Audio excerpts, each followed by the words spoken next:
నమస్కారం.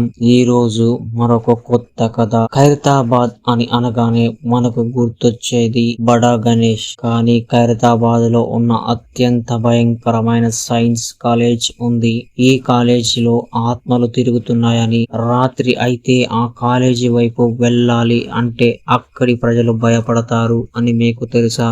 ఇదంతా ఒక పుకారు అని, అందులో ఏమీ లేవని నిరూపించడం కోసం పోలీసులు ఇద్దరు సెక్యూరిటీ గార్డ్స్ ని నియమించారు. అందులో ఒకరు ఎలా చనిపోయారో ఇంతవరకు ఎవ్వరికీ తెలీదు. మరొకరికి జరిగిన వింత అనుభవం ఏంటి అనేది ఈ వీడియోలో చూద్దాం.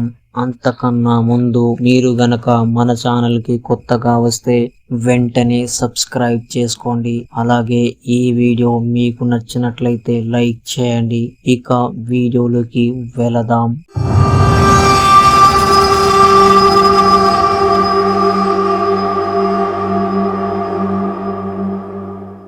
ఖైరతాబాద్ మెడికల్ కాలేజ్ పొద్దంతా ఎంతో అందంగా ఆహ్లాదకరంగా ఉండే ఆ కాలేజ్ ఎందుకు దయ్యాల కూపంగా మారింది? అసలు ఏం జరిగింది? అది కాలేజ్ టైం.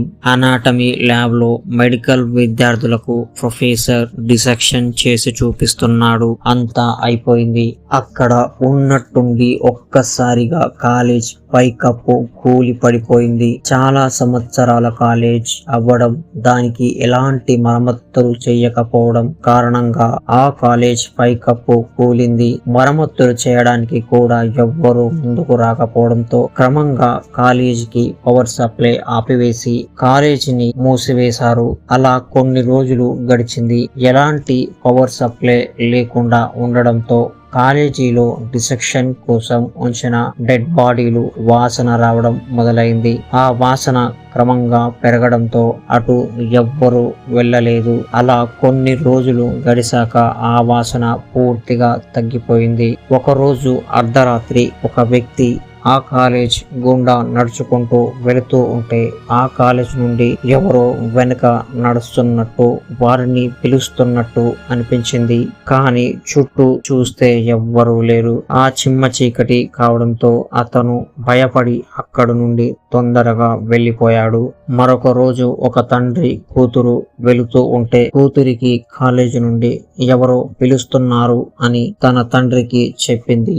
కానీ తండ్రికి మాత్రం ఎలాంటి వాయిస్ వినపడలేదు. ఆ అమ్మాయికి మాత్రమే తనని ఎవరో పిలుస్తున్నారు అని అనిపించింది. తన తండ్రి చేయిని వదిలేసి కాలేజీ లోపలికి ఆ అమ్మాయి పరిగెత్తుతూ ఉంటే తన తండ్రికి భయం వేసి తన కూతురి చేయి పట్టుకొని గట్టిగా లాగి తన వెంట తీసుకొని వెళ్ళిపోయాడు. అలా తరచూ ఎవరికో ఒకరికి ఏదో విధంగా అరుపులు మరియు వింత సంఘటనలు జరుగుతూ ఉండడంతో అందరూ కలిసి తమ లోకల్ లీడర్లను కలిసి జరిగిన విషయం చెప్పడంతో వారంతా పోలీస్ స్టేషన్ కు వెళ్లి కంప్లైంట్ చేసి ప్రత్యామ్నాయం ఏదైనా చేయమని అడిగారు. అక్కడి ఎస్ఐ ఒక నవ్వు నవ్వి ఈ రోజుల్లో కూడా ఇలాంటి వాటిని ఎలా నమ్ముతున్నారు అనడంతో ఇది ఒక్కరు చెప్తే సర్ది చెప్పి వాళ్ళను ఎలాగో అలాగా కాంప్రమైజ్ చేయవచ్చు. ప్రజలు అందరూ అదే చెప్పడంతో మేము ఇక్కడి దాకా వచ్చాం అని అన్నారు. చేసేది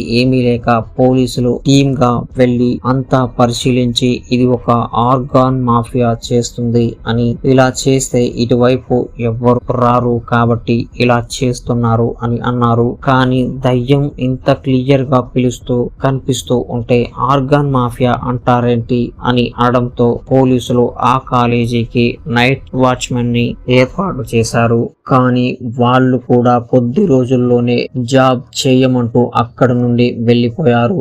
ఆ తర్వాత పోలీసులు ఫారూక్ అనే వ్యక్తిని గార్డుగా నియమించారు. అతను ధైర్యవంతుడు అని, జీవితం మీద విరక్తి కలిగిన వ్యక్తి అని అంటుంటారు.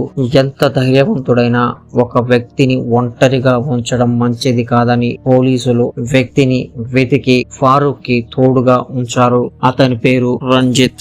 ఇద్దరు కలిసి డ్యూటీని చేస్తున్నారు. ఒకరోజు రంజిత్, నేను ఈ రోజు లేటుగా వస్తాను, అంతవరకు మేనేజ్ చెయ్యి అని అన్నాడు. సరే అని ఫారూక్ అన్నాడు. రంజిత్ లేట్ గా వస్తానని అనడంతో డ్యూటీకి వెళుతున్న ఫారూక్ ని వెనక నుండి ఒక కారు వచ్చి ఢీ కొట్టడంతో ముందుకు వాలి పడ్డాడు ఫారూక్. దీంతో వెంటనే స్పృహ కోల్పోయాడు.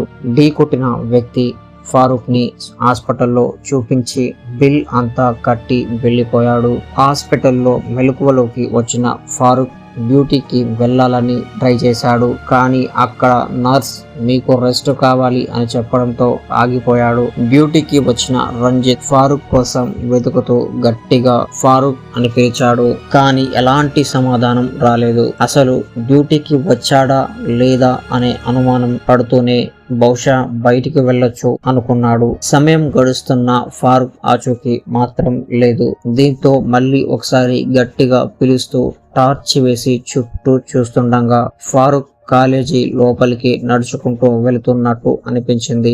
దీంతో రంజిత్ కూడా కాలేజీ లోపలికి నడుచుకుంటూ ఫారూక్ ని పిలుస్తూ అతని దగ్గరకు పరిగెత్తాడు. అలా కాలేజీ లాబీలోకి వెళ్ళాడు. అక్కడ వెళ్ళిన తర్వాత ఫారూక్ కనిపించలేదు.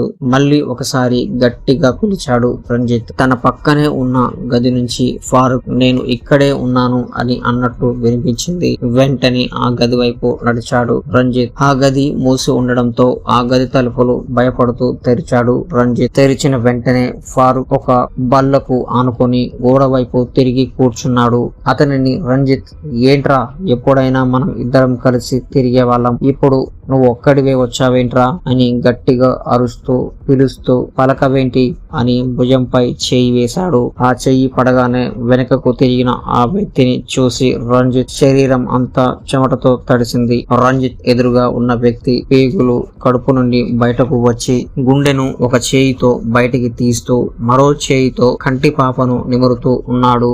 ఏంట్రా ఎవడ్రా నువ్వు, ఈ గదికి ఎందుకు వచ్చావు అని అడిగాడు. కానీ రంజిత్ ఎలాంటి సమాధానం ఇవ్వకుండా భయపడుతూ వణికిపోసాగాడు. నువ్వు ఏమీ భయపడకు, ఇప్పుడు నిన్ను ఏమి చేయను, తెలుసో తెలియకో లోపలికి వచ్చావు, కానీ మరోసారి ఇలా జరిగితే మళ్ళీ బయటకు వెళ్ళవు అని పేగులను కడుపులోకి నెడుతూ అంది.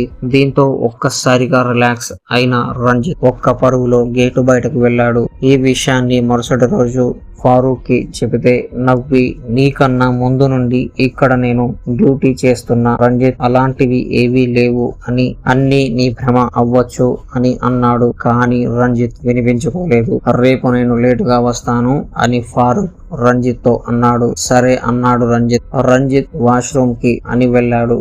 అప్పుడే డ్యూటీకి వచ్చిన ఫారూక్ కి రంజిత్ కనపడలేదు. కానీ కాలేజీ లోపలికి ఎవరో టార్చ్ లైట్ వేస్తున్నట్టు అనిపించింది.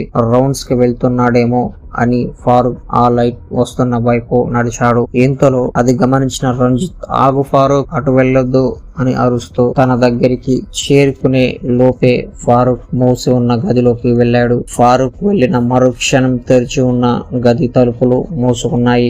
రంజిత్ కి భయం కట్టలు తెచ్చుకుంటుంది. ఇంతలో ఫారూక్ బిగ్గరగా అరుస్తూ కాపాడరా రంజిత్ అని అరుస్తున్నాడు. ధైర్యం కూడగట్టుకొని తలుపు తెరవాలి అని రంజిత్ ఎంతో ప్రయత్నించిన తలుపు తెరుచుకోలేదు.